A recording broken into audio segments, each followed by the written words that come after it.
International Journal of Health Policy and Management. Quality and speed are our culture and the keys to our success. Welcome to the audio summary section of the International Journal of Health Policy and Management. I'm Professor Malcolm Potts in the School of Public Health at the University of California, Berkeley. And I'm Alisha Graves, also at School of Public Health, UC Berkeley. And together we have started the Oasis Initiative, which stands for Organizing to Advance Solutions in the Sahel, a project of UC Berkeley and Venture Strategies for Health and Development.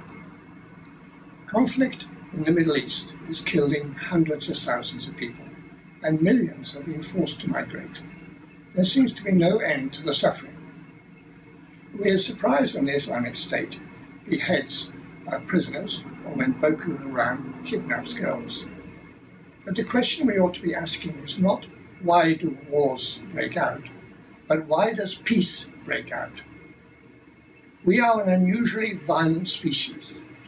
Along with chimpanzees and hyenas, we are unique in systematically killing other members of our own species. Sharks don't do this, tigers don't do this, but we do it. Throughout most of human history, men have banded together to kill their rivals and rape the women they capture. The Old Testament describes warfare in the way the Islamic State is currently carrying it out.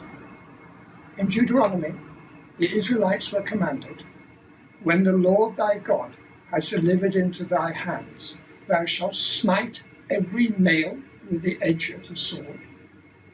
But the women and the little ones, and the cattle, and all that is in the cities, you shall keep unto yourself." Women fight bravely to protect themselves and their children. Recently, women have proved how tough they can be in army training.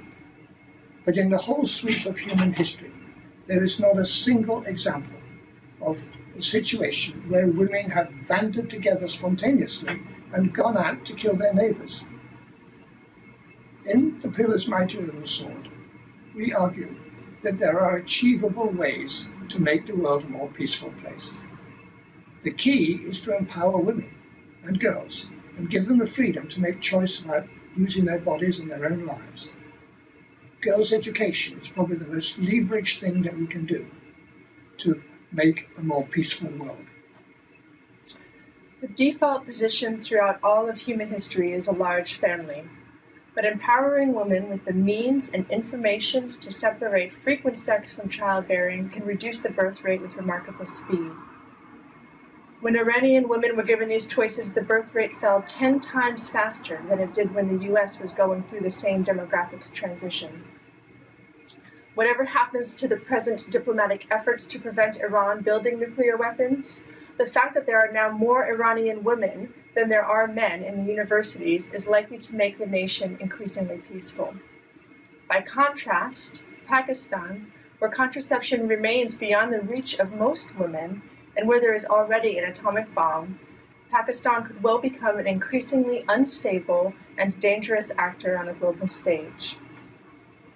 Rapid population growth is associated with a youth bulge. Studies show that this renders a higher ratio of younger to older men and that violence is more likely in that condition.